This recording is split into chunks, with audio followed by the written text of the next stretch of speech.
যে আমাদের ভারপ্রাপ্ত চেয়ারম্যান দেশনায়ক তারেক রহমান ঢাকা 17 থেকে আমরা যে মনোনয়নপত্র দাখিল করেছিলাম, আজকে যাচাই বাছাইয়ের সময় ছিল, সেটা বৈধ বলে গৃহীত হয়েছে। আমরা ঠিক একইভাবে আশা করি ইনশাআল্লাহ ঢাকা 17 জনগণ আগামী 12ই ফেব্রুয়ারি যে নির্বাচন, সেই নির্বাচনে বিপুল ভোটে আমাদের নেতা দেশনায়ক তারেক রহমানকে তারা বিপুল ভোটে নির্বাচিত করবে এবং আগামী নির্বাচনের পরে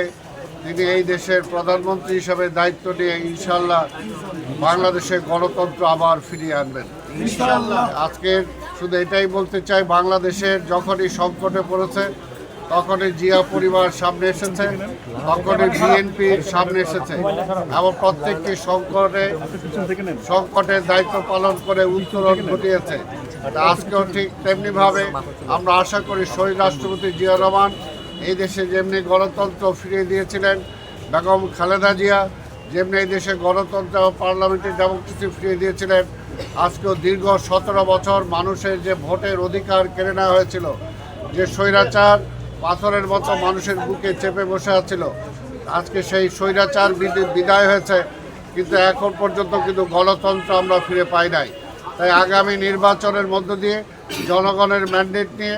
ইনশাআল্লাহ বাংলাদেশ আবার একটি গণতান্ত্রিক রাষ্ট্র হিসাবে সারা বিশ্বের মুখে মাথা তুলে দাঁড়াবে।